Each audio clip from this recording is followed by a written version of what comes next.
Hey everyone, welcome back to another episode of Unleashing the Future of Work, the series to watch if you are passionate about the future of work. Today, I'm joined again by my lovely co-host, John, the man, What's up?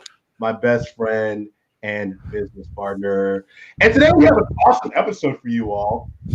And for those of you all who have been watching the Unleashing the Future of Work series for the last few weeks now, I wanted to thank you all because you all have made our first course, John and I's first course, an amazing success. Yes, So in yes. the last few weeks, John and I have been sharing and promoting our new course, Breaking to Big Tech. And we want to let you all know we have an amazing cohort of students who will be joining us this week to be part Yeah. of the Break into Big Tech. And we wouldn't have been able to have done it without some of you who shared it with your parents, your family, your friends, etc. So thank you so much. John, Yeah, we really appreciate you. It's just an overwhelming, awesome response that people have had in our posts and just the amount of people that signed up. It's just like, and the messages that we're receiving via email about how excited people are. Like we're just it's awesome. yeah. So we really appreciate you all. And shout out to everyone that's viewing live from all over the world. Daniel is saying, hey, Tim. Diana is saying hello. Marciano is saying, go, Tim. Thank you all for your attention and time once again for another episode of Unleashing the Future of Work, the series that you must watch if you're passionate about the future of work. Now, today, John and I are just going to get into things. We have a really awesome topic to discuss today. And Yeah. we also want to let you all know that this series is forever, right? It was one of my New Year's promises to myself to really be more adamant about growing this series and making it a hit. So we thank you all so much for watching. And we have some awesome guests lined up throughout the year that we've been working with to make sure that this podcast live series is amazing for everyone who is a big fan and a part of our community. Yeah. So shout out to Chris who's saying yes indeed, what's up? David McJones from Seattle who's watching, what's good, bro? And my boy Paul who's watching from Luxembourg, which I believe Ooh, is in the UK. that's awesome. Crazy, right? Shout out Yeah. to UK people we have.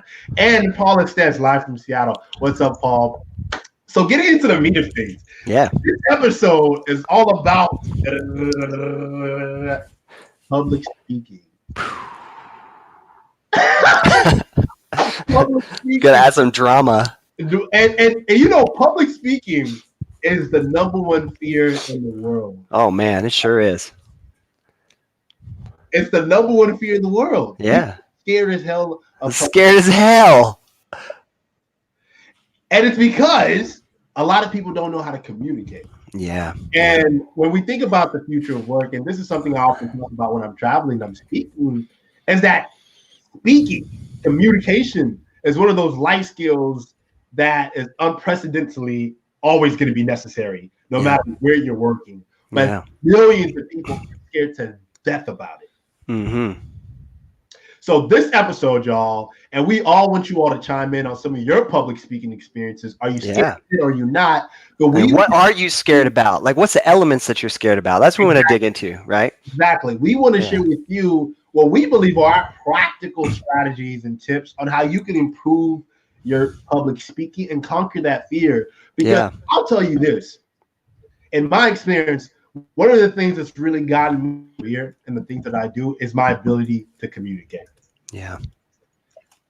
John, what about you? Talk to me. Have you always been scared of public speaking, man? Let me Man, hear your perspective.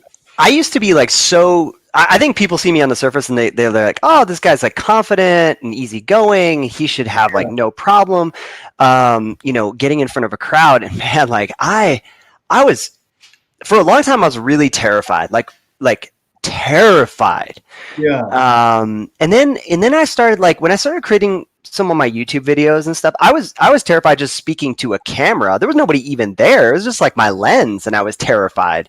And then, over time, I was like, okay, well, why am I scared of this? Like, I'm digging into that fear. It's like, I'm not doing this for ego.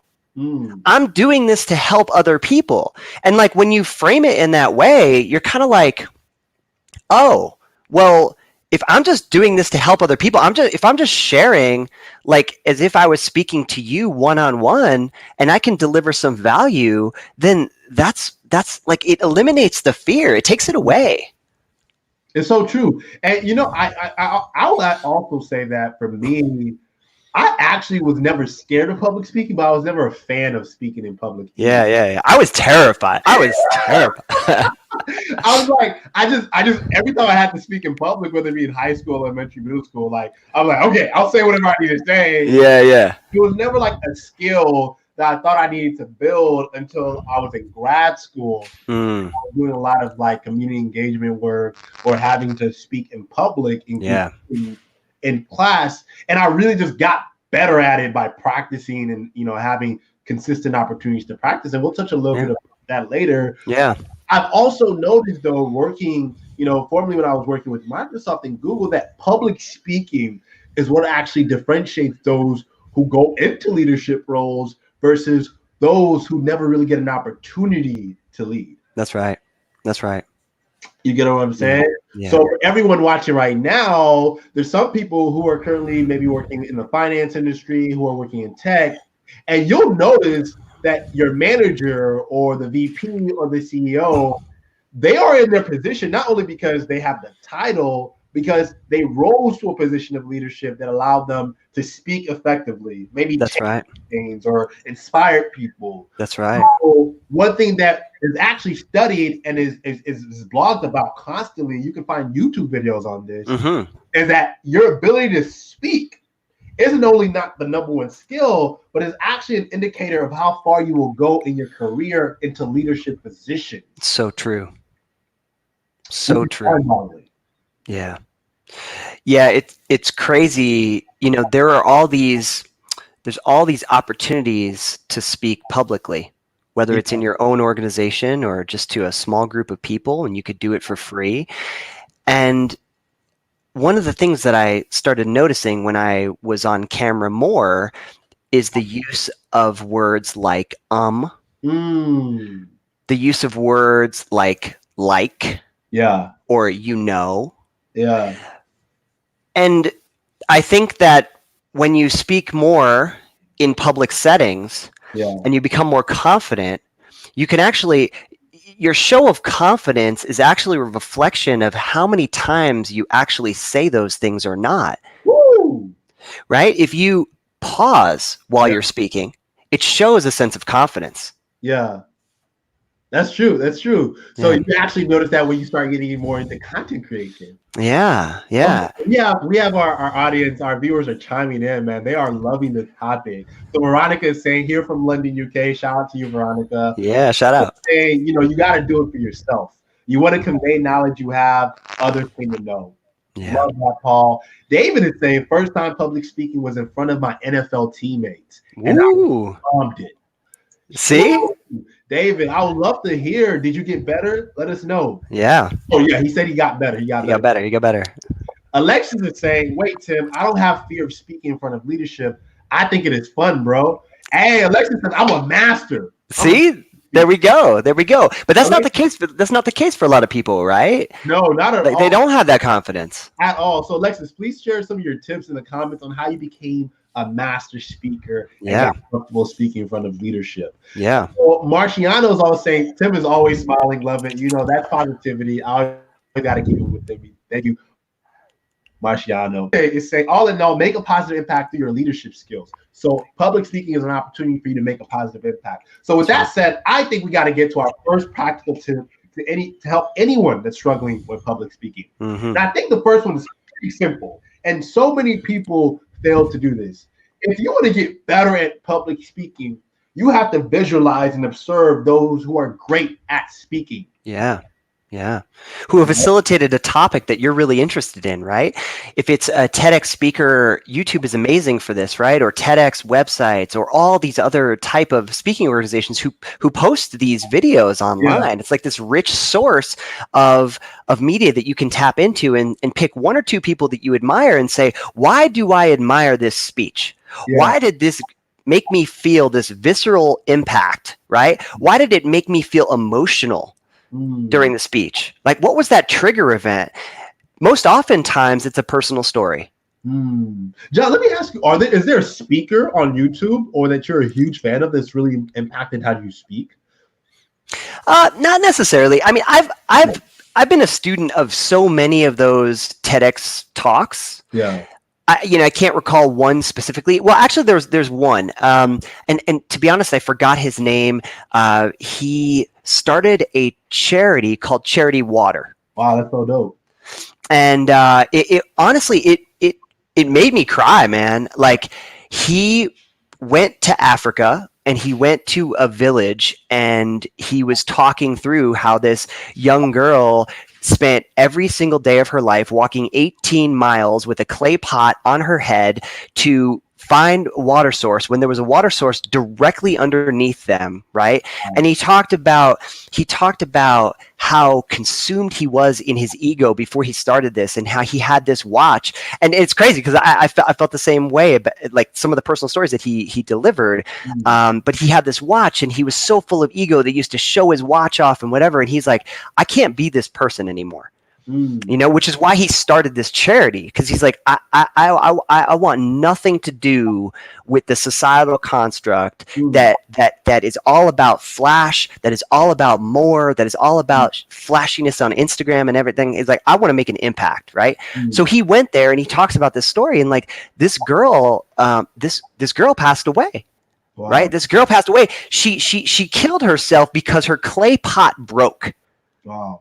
Right, like the mentality, like, we're living in America and we have light switches and we have running water and all this stuff. And the mentality of a young girl like this who spends every single day 18 miles walking with a single clay pot that breaks, and she kills herself, right? Like, she was so emotionally distraught from that experience, where like, that she would have to consider walking another 18 miles because she couldn't fulfill that day's task. Like, that is insane, And so, man, like, at the end of that speech, it just brought me to tears, man. And it brought everyone in the audience to tears. But like, it's the sharing of that type of personal story that makes people dig into their own, experiences, and that emotional response is what actually makes people take action. It's so true, man. Dude, it's so funny because when I was in high school, I had this teacher. Her name was Mrs. Sanguinetti. Now, Mrs. Sanguinetti was the best teacher in high school. Like, everyone loved her. Like, everyone. Like, she was one of those high school teachers where it's like, if you didn't love her, something was wrong with you, right? Right. Something wrong with you. No, something's wrong with you. She was empathetic. She was compassionate. She always made space for you in her classroom. Yeah. And then one day, me and her, like, we built an incredible relationship together because I saw her as a mentor. So one day I asked her, I said, Mrs. Sanguinetti, like, how did you become so successful at being a communications teacher and being public speaking? Because, like, I loved how, like, she was able to command the classroom. And, I was sitting in front of her desk. It was a little brown desk. And her classroom had all of this different decor. Teachers love decorating their classroom. Right. Inspirational messages, great quotes from, like, people like Martin Luther King, Malcolm X, etc. So I asked her, I said, Ms. Sanguinetti, I want to hopefully be as good of a communicator as you one day. What do I need to do to get to your level? And why is public speaking so important? And you know what she tells me, man? She said, look, if you want to have control of your career and you want to be successful, you need to learn how to talk to people. And keep in mind, at this point, I had just moved to this, and I grew up in the hood of Houston, Texas, Southwest Aley, Texas, one of the roughest places to live in Houston. And here I am attending this suburban school with all of these diverse students. And I was an okay communicator. I wasn't great. And I'm talking with this teacher who her entire life she studied communications. She's literally helped people get into leadership roles at the district level by helping them improve communication skills. And she tells me, if you ever want to beat anybody in life, you need to be an effective communicator. The thing about it is that literally when she told me that, bro, a light bulb switch just clicked in my head. It's like, if I ever want to be anyone like someone takes seriously, I need to understand how to communicate my value, but also at the end of the day, command a room. But you command a room through the story and the personal experience that you've had. Yeah. Right. And you're not sharing a story for any kind of ego.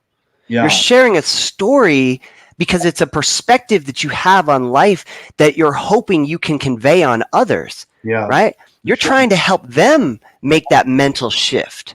Yeah. It's true. It's true. And to this day, I'm still close with her. That's awesome, man. I actually invited her to my college graduation and everything. That's great, man. Part of our Unleashing the Future of Work community. That's cool. So shout out to Miss Anquinetti, wherever you are. Yeah. I love you so much. And also to let you guys know who my 2 to 3 favorite public speakers are. I love Malcolm X. I love this guy named Michael Todd. He's like this really, really popular pastor out in Tulsa, Oklahoma. He's a great speaker and orator. And the last person is Martin Luther King. I've actually studied a lot of their work, and it's informed how I speak and how I show up when I'm at a keynote or when I'm facilitating workshops. So those are my 3 favorite public speakers. I encourage you to check out. A lot of their work is on YouTube. Michael Todd, Malcolm X, and Martin Luther King. That's awesome, man. Yeah. So everyone is like chiming in. They're loving this topic. Yusuf is saying 2 great speakers. Thank you so much, Yusuf. Veronica is saying, I got to go get my 500 plus UK leaders checking in on this.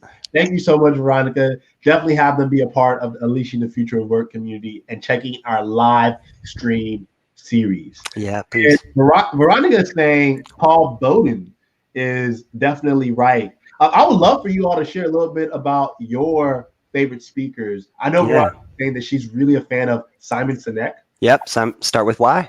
Start with why, Mr. Start with why. Simon. That's right. Awesome. That's right. Simon Sinek.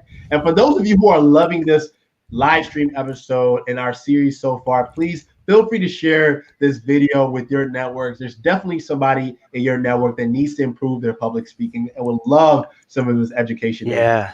But that topic, right? Simon Sinek, that is a foundational, his topic just is general, right? Start with why, but it's a foundational element of any good talk, right? People don't buy what you do, they buy why you do it. He's talking about it from a company perspective, but we're talking about this from a communication perspective, right? If you ask somebody, why do you care about this topic? Right? There needs to be that underlying why behind it, right? Because people buy into that. They're like, wow, this person is so emotionally connected to this story that I'm now emotionally connected to this story. Yeah. Right? That's what grabs people's attention.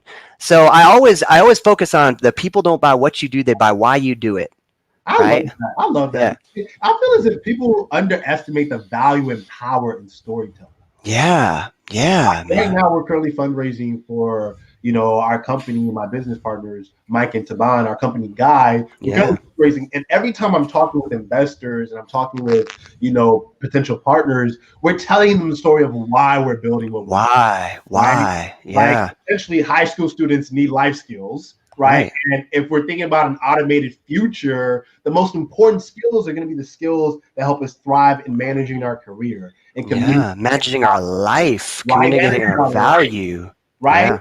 And when we really frame that story for them, they get bought in because they understand the value of it. That's right. Right. If you ever want to pitch, if you ever want to be a leader, you have to be able to be an effective communicator. You have to be able to be a good public speaker. Yeah. And to communicate and tell a story. It's I think one of the most underrated skills in the boardroom as well as life in general. Yeah. But we all tell stories. We all tell stories in our. What's up, John? Oh, sorry. We all tell stories in our personal lives. Like we sitting across from somebody having a coffee, chatting about a particular experience, right? And it's conversational, right? When you're on a stage, you feel like you almost have to like put on a different persona, but you don't. You just have to be you and put on the hat and imagine that you're just speaking to somebody at a coffee shop who you have a great relationship with. It's conversational. It's true, man. It's as simple as that. So David is saying, I speak at many universities, Harvard, UCLA, and documentaries, and I also did Toastmasters to get better at public speaking. That's good, yeah. David. Yeah. So Rukshan, Mr. Evan, is saying, I have no problems talking to someone one-on-one. It's just that when it's in a group setting where I do not do so well. Yeah. I feel you on that. I Yeah. feel you on that, Mr. Evans. And Me you too. gotta build the skill. You gotta practice it a little bit more. Yeah, you got to work that muscle. Yeah. So our next tip is actually a really big one. And I think people underestimate this in helping them improve their public speaking. Mm. You need to focus on becoming a content creator. Yes. Yes. 100,000%. Jonathan, I know you have some thoughts on this, man. Oh man. What do you think about this? You know, I think that people have trouble with public speaking because they don't know who they are. And you clarify your thinking and you clarify the direction you want to go in your life by writing. It's so powerful, right? Every really successful people, you know, all these really successful people in the world, they journal, right? Yeah. They create blogs, right? They are constantly writing because our heads are full of crazy thoughts and directions, and we're constantly pulled by societal norms and all these things, right? But like defining who we are and what we want and what we want to share is so critical in our lives, right? But the only way we can do that is by putting that down on paper, right? We spend 8 hours a day at work working, and then we spend no time clarifying who we are and what we want to become outside of work. Right, which is so fascinating, right? And when you start doing that, like Tim and I create so much content on like LinkedIn, and we create so many videos, and then when we produce these videos, we then rewatch them, we edit them, right? We're critical about like, what are we saying? Yeah. How are we saying it? Are we adding value? Are we adding value, right?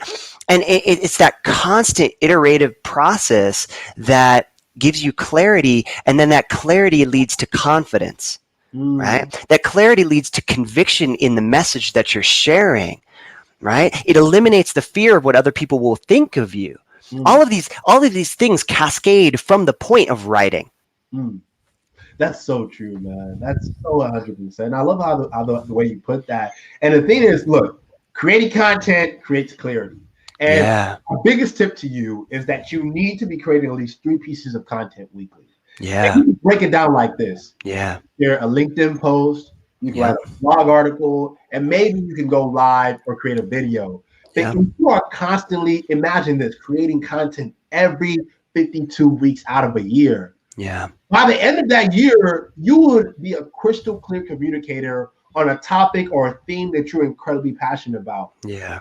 I didn't get to becoming a good communicator as I am now by just writing. I actually had to focus on writing, then performing in front of an audience, and then finding opportunities to speak one-on-one with people in business meetings or partnership meetings. It's this constant practice.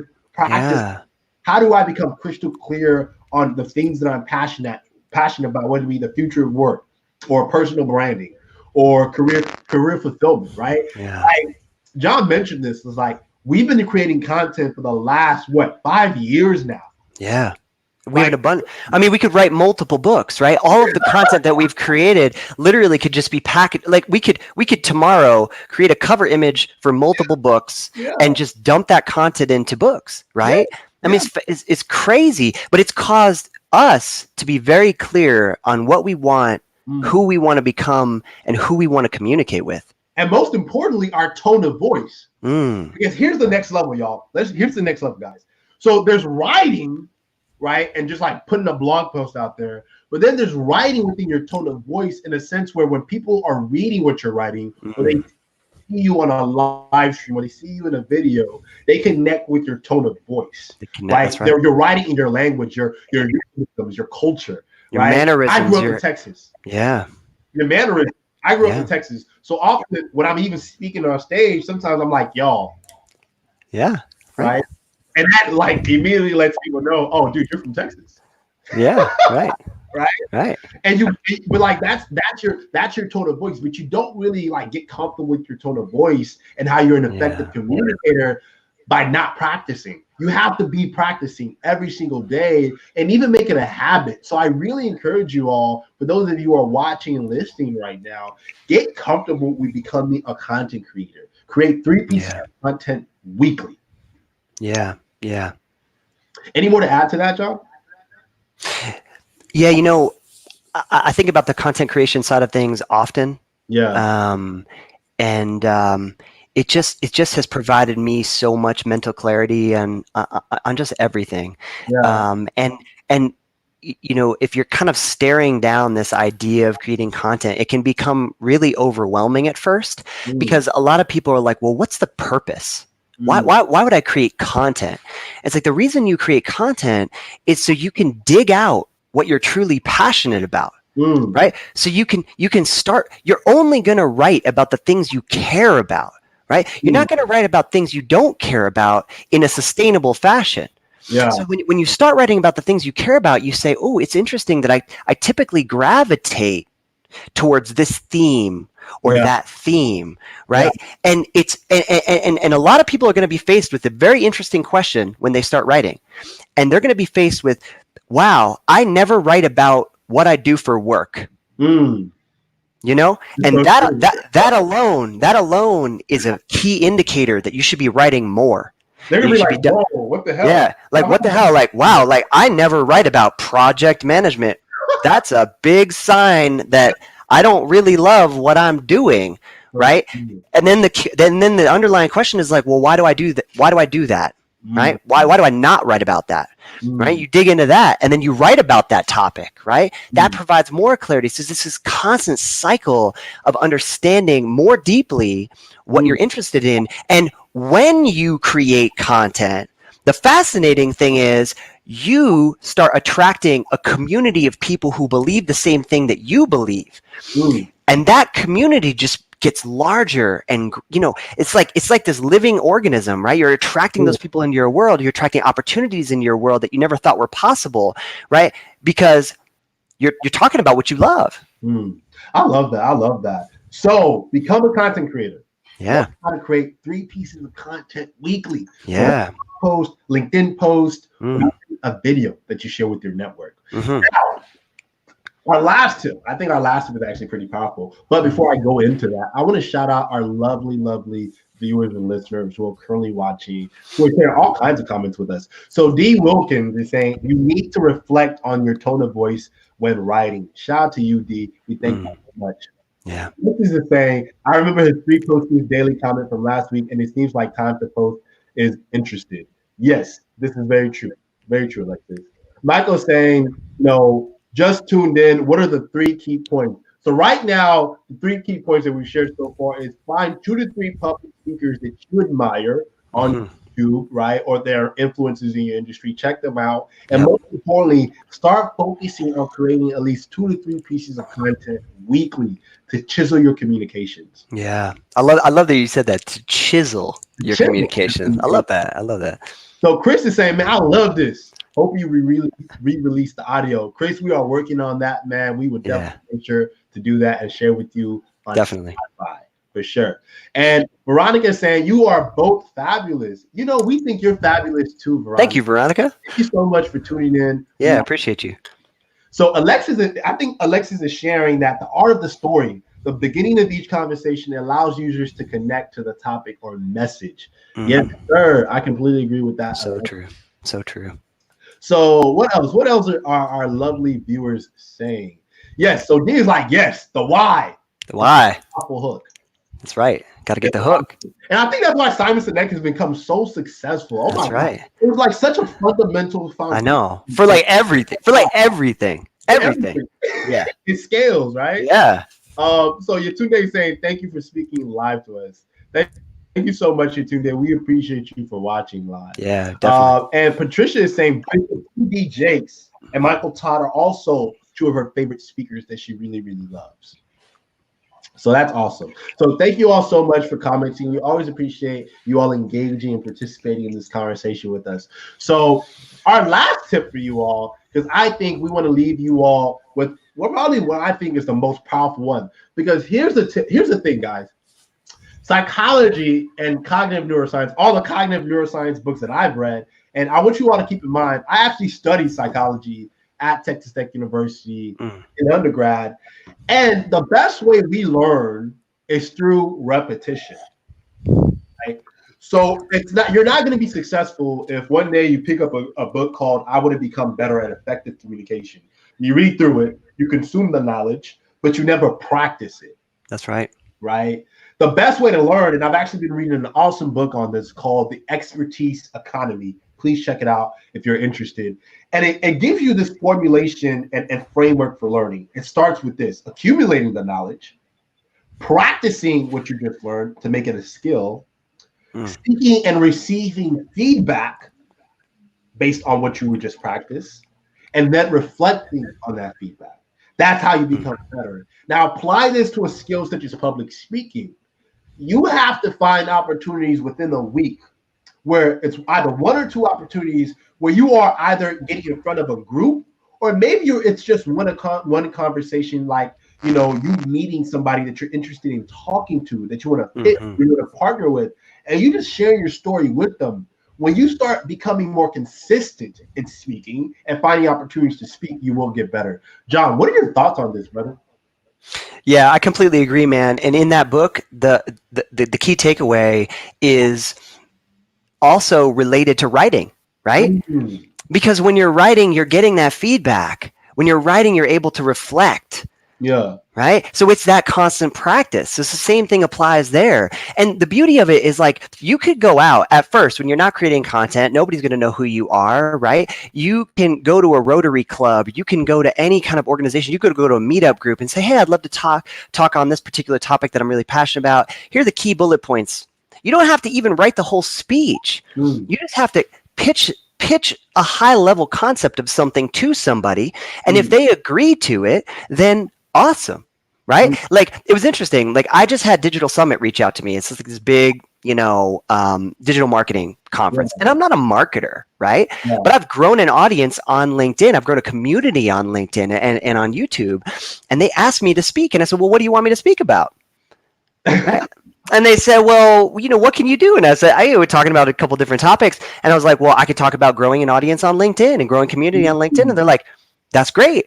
And now I have not formulated the speech, but they secured me as a speaker, right? So now I'm going to go and work backwards and actually create the topic. So high level summary of what you want to talk about and just pitch it to a couple places. Guaranteed, you're going to be able to land a couple. And what Tim and I love doing is we love video recording, right? Those talks. Because then we can go back. If you don't know anything about editing, that's okay. It doesn't matter. Maybe it's just for you at first, right? But you can look at, what is your tone? Yeah. How nervous were you? How did you deliver your speech? Right?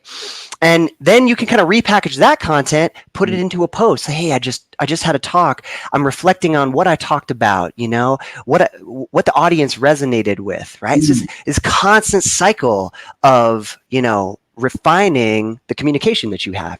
I love it. And it's so true. I think one thing that people I often meet who say, I want to become a better public speaker, but I don't know where to start. Yes, right. You know where to start. Yeah, you know where to start. Speaking is simple. Yeah, it's right. If you want to become a better speaker, find opportunities to speak. And here's the funny thing, y'all. Here's the thing. Because I talk to people like, I just don't know where to start with speaking. It's like, well, if you think about your workplace environment, right? Yeah. And maybe you want to get promoted. It's like, are you seeking volunteer opportunities where you can speak? Right? Or are you even like thinking about maybe jumping on a live stream or creating a live stream? Like, there's so many avenues where you can start your own speaking career. That's right. You can involve yourself in improving your public speaking, in which you don't even have to wait for someone to give you a No, you don't have to wait for anybody's permission. I want to give at all. You don't need to wait for anyone's permission. No. And the funny thing is I actually started speaking when I was in grad school, and it was through a lot of like group projects that I was working on, and I really got comfortable with as a speaker, you're always facilitating, right? But then when I actually moved to Seattle to work with Microsoft, I really, started building the mentors and mentees community that by that time I was working on it for about 12 months then, for about a year, right? And I was doing meetups in the mentors and mentees, in the Seattle community. Yeah. And during those meetups where, random people would come Yeah. and want to be a part of some of the conversations we were having around career mentorship, it helped me improve my speaking skills. But that was an opportunity that I created for myself. That's right. So every month I knew that, okay, I'm gonna be hosting a meetup. So I have to get ready and make sure that I'm prepped on what I'm gonna be talking about and how I'm gonna facilitate the conversations. I'm gonna make everyone feel welcome. That alone gave me the practice I needed to improve over time, and I got better with every single opportunity. That's competition, right? Yeah. And people are often like, oh, dude, I'm waiting for a big organizer to reach out to me to speak. No.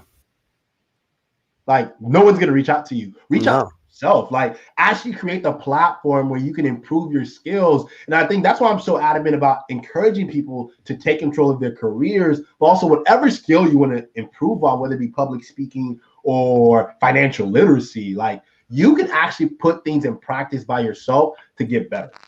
Yeah. Yeah. I agree, man. Societal norms and our own fears hold us back from thinking different ways. Yeah. So just like you created your own reality, you created your own events, right? Oh, well, okay. So I'm going to create my own speaking events. I'm going to have people come to my events. If 5 people show up at first, right? Yeah. 10 people show up at first. Who cares? That's an opportunity for you to get better, right? And you just keep on doing that. And if you don't want to create your own events, then go to another event. And it's not about getting paid either, right? Like, people always like hung up on like, well, I want to be a public speaker. And it's like, well, there's this persona, and I want to get paid for it, and I want to quit my job or whatever. It's like a lot of public speaking, like a lot of people who get on like really big stages are actually doing it pro bono. Yeah. People are always like, oh, I'm making so much money being a public speaker. It's like, no, not really. A lot of people are doing these things for free. They might get like the travel expenses paid for, to spend one night at a hotel, but like they're not getting like 20 grand, right, from like speaking in a lot of cases. It's true. And there's only few, and those few are really, really good at what they do, and they have a huge influence and huge brand. Very small population of people. Around being a good public speaker is, you get to, whatever message you have, whatever story you have, you get to put it out there. Yeah. And more importantly, the relationships you can build. That's right. Becoming a public speaker, right? That's people want you to speak because that's your zone of greatness. That's your area of expertise that they really want to learn more about. And you can inspire them and motivate them and build your community through that. So those are some of the big major incentives to, encouraging you all to improve your public speaking, right? Yeah. For me and John, we've been really in this space in our lives for the last few years now where a lot of what we've seeded like years ago is not coming to fruition. That's right. People are asking us to come speak. People are telling us, we need you to come build our brand. We want to partner with you. We need you, right? We need you. It's a different value. We created our own reality, and now those opportunities are being pulled into us, right? And that's how you do it. That's how you do it. So I want to show love to everyone that's commenting.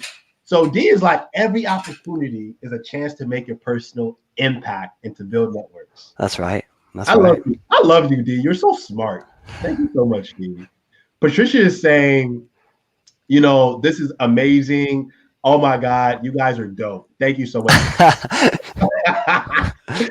Veronica is saying, Tim and John, you're sharing all kinds of knowledge today. You are a blessing and are truly appreciated. Thank you. We appreciate you, Mrs. Martin. You are awesome. Thank you, Mrs. Martin. So Abhishek is saying, when you go for why, 3 to 4 layers, you get your purpose of anything you want to do and love. Thanks, Simon, for that. Thank you so much, Abhishek. That is so true. So true. So what else? We're getting a lot of different conversations happening in our comments. Oh my God, we love it when you guys are having conversations with each other. It makes this just the best thing for us because this is exactly why we love live streaming. That's right. So Alexis is saying, I also feel as if this is true because a lot of my posts, a lot of the things that he talks about when it comes to his personal brand and on his LinkedIn are around cybersecurity and privacy. So he feels really, really passionate about that. That is awesome. That is Yeah, awesome. definitely. Josiah is saying it is interesting that we are shy when we talk about things we know nothing about. Once we find our energy level, things drastically change. That's so true. Yeah. That is so true. And that's why writing is so important, right? Because you're only going to write about where your energy is. Yeah. Yeah, it's so true. So if you have any questions on how to improve your public speaking, please feel free to share them with us. We would love to answer your questions and support you however you need us to. I would go ahead and really quickly, as you're typing these questions that you may have on the top of your mind, I want to share and recap our 5 practical tips and strategies, because one of the things that John and I are so adamant about is always ensuring that you guys have practical things that you can do today. Yeah, today. Or tomorrow, but more importantly, today. And then tag us. Do them today and then tag us. And tag us. And please share this video within your network, because there's definitely somebody that needs this information. Yeah. Tag them so they can improve their public speaking. So once again, if you really want to get better at public speaking, find 2 to 3 public speakers you admire and observe them. See how they speak. Right? See what jokes they use. How do they structure a conversation? How do they engage with their hands and their body? All of these observations are what will improve you as a public speaker. Number 2, engage in what we like to consider consistent practice and application, right? So find 1 or 2 opportunities within your week, whether it be within your professional environment or outside of your professional environment, where you have to either have a one-to-one conversation with someone, whether it be sharing your own personal story and journey, or talking within a group setting where you're sharing a message or setting an agenda, right? You need to consistently practice in order to get comfortable, and constant repetition is what improves your learning and makes public speaking a habit for you. That's right. Well said. Last but not least, I think this is probably John and I's favorite one, because we're like huge content creators. Yeah. Create 3 pieces of content weekly, like straight up. It's as simple as that. If you're not creating content, you won't get better at speaking. Yeah, that's right. I completely agree. I love it. That's a great summary, man. Right? Yeah. Well, really start getting consistent and creating consistent content. Yeah. Right. Yeah. And my boy Mike Gates, my business partner, brother, and co-founder of Guy, he is on the line right now in our comments. He's sharing you should do a 10-day public speaking challenge. And Mike has actually created a 10-day public speaking challenge that some of you might be interested in. So if you're interested in Mike's 10-day public speaking challenge, he does this a lot with some of the students he works with at Alpha. Definitely reach out to Mike so he can share that 10-day public speaking challenge with you. And also watch Mike's TEDx talks. Oh my God. Right? So he is a primary example of somebody who absolutely crushes it, because he's talking about something he's ultra passionate about it, and you can tell. Right. And that's why his first talk has over 10,000 views. I have 15,000. It's getting up there now. Yeah. And so, right. Yeah. Shout out to Mike, man. Shout out to Mike. Shout out to Mr. Yates. So shout out to Mike. Shout out to Mike Yates. The Mr. Future of Education is what I like to consider. That's right. That's right. I know within no. Because it's passionate about the future of education. Yeah. Mike. So shout out to you, Mike. All kinds of love coming your way. Yeah. All right. You know what, John? Surprisingly enough, we don't have any questions from the No questions. And that's actually great. Yeah. It means that we covered it all. We addressed it all, dude. We covered it. We covered it. Yeah. And we thank you so much for your attention and for you all viewing live. Please share this within your network if you love this episode of the Unleashing the Future of Work series. We love doing this. And we actually have some news for you. We have a surprise for you. We're actually going to be doing this 2 times a week now. Yeah.